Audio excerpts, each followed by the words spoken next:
Welcome to the Tomcat MicroMag overview video number 2 of a 3-part video series. The goal of this video is to give you, the user, a detailed understanding of the system layout of your MicroMag auto scrubber. To access the batteries and the internal components of your MicroMag, first lower the handle column to its lowest setting as demonstrated here. Next, release the 2 tank clips located on the right and left side of the tanks as shown. Once this is completed, open the solution port and with your hand placed in the port, gently lift the tank back as shown here.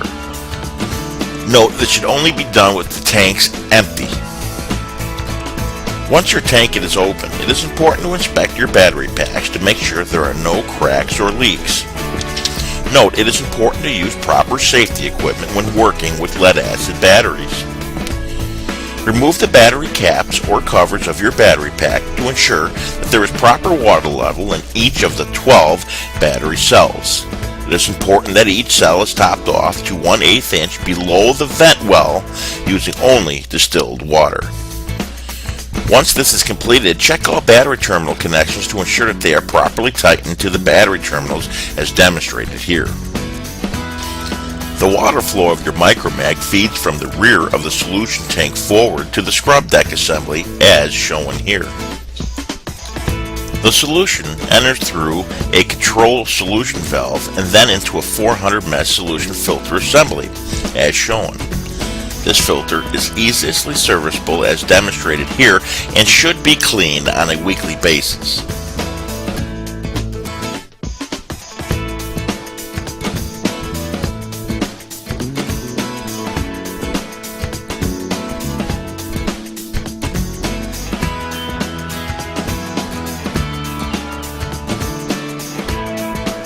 Once the solution leaves the filter, it enters the on and off solenoid and then directly to the scrub deck assembly.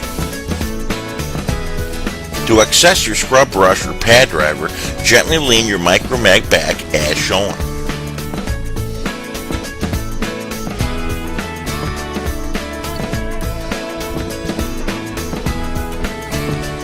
To replace your pad, simply unscrew the center lock assembly as demonstrated here.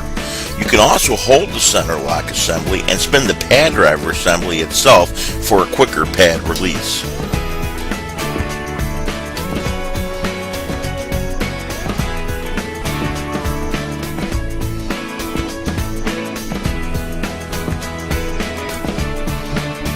To replace the pad, simply realign the new pad and reinstall the center lock ring as shown here.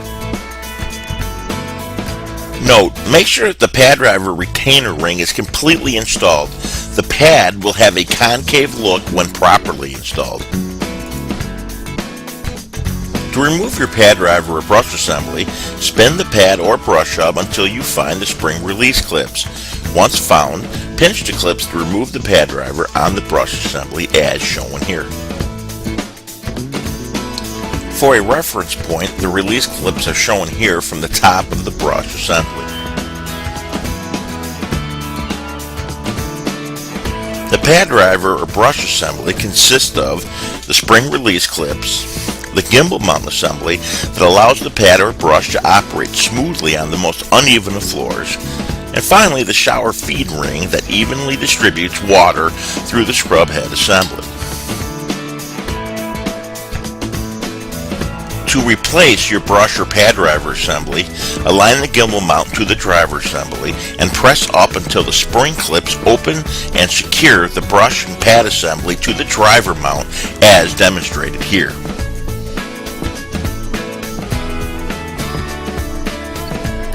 When closing your tank assembly, make sure your tank clips are out of the way of the closing tank to prevent possible damage to the clips themselves.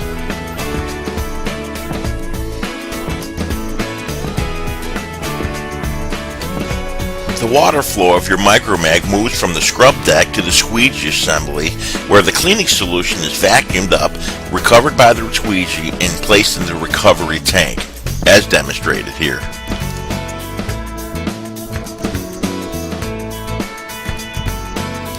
Your MicroMag is equipped with a drain saver assembly that captures any debris that was recovered from the squeegee and places it in the stainless steel basket as shown here. This basket should be serviced throughout the scrubbing shift.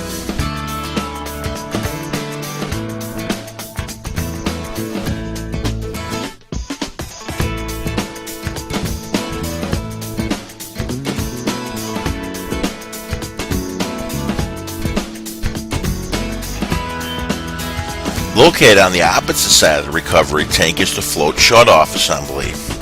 The float shutoff is designed to shut off airflow to the vacuum motor when the recovery tank is full. This float shutoff is easily serviceable. When replacing, make sure that the clamp is completely tight to ensure that the float shutoff stays in place.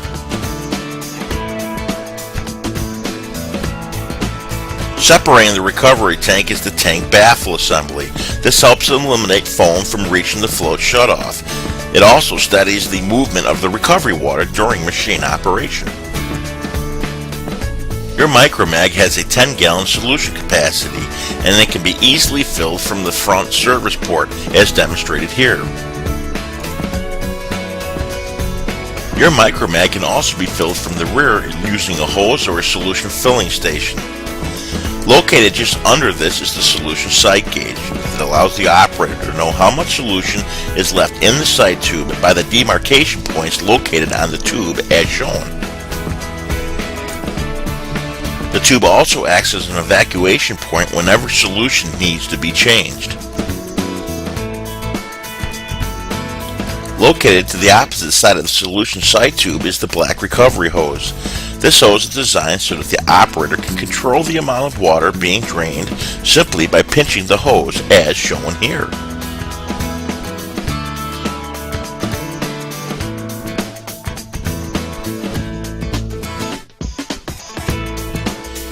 The control column of your MicroMag has a 3-position adjustment. This will ergonomically fit to the height of any operator as demonstrated here.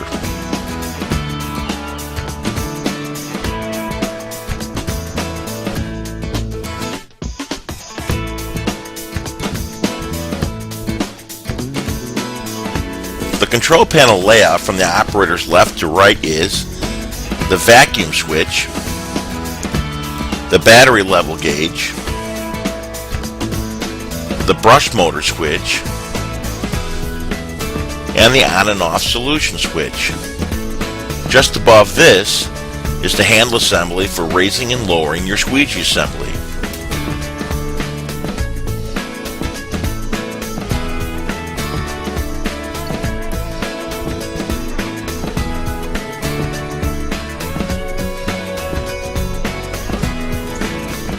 Located just below the left control handle is the blue water flow adjustment lever. When positioned all the way to the top, it is in the off position. When positioned all the way to the bottom, it is in the full open flow position. Adjusting the flow level to 1/3 flow will be the proper setting for most cleaning conditions.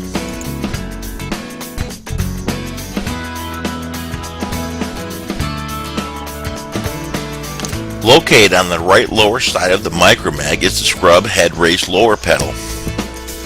To lower the scrub head, simply press down and to the right with your foot as shown.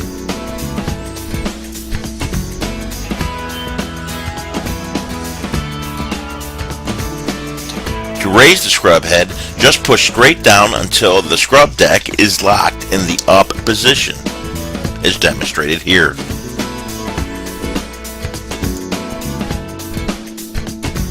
Control panel layout, traction drive.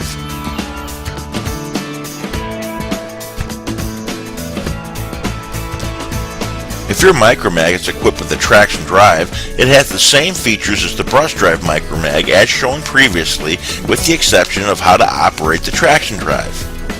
First, turn the key switch to the on position. When this is done, the battery indicator condition meter will illuminate and the hour meter will activate as shown. Located under each handle assembly are the spring-loaded motion buttons. When pressed, the self-propel motion will activate. Located under the right handle is the variable speed control knob. First turn the knob back to 0 position and then spin forward 1/4 turn when initially starting your scrubbing process. Under the left handle is the red reverse toggle switch. When pressed with the motion button pressed, the machine will automatically go in reverse until the toggle is released.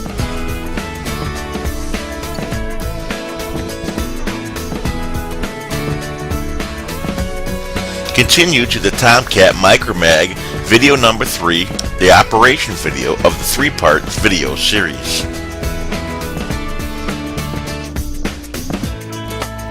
We're Tomcat, putting the power of the cat to work for you.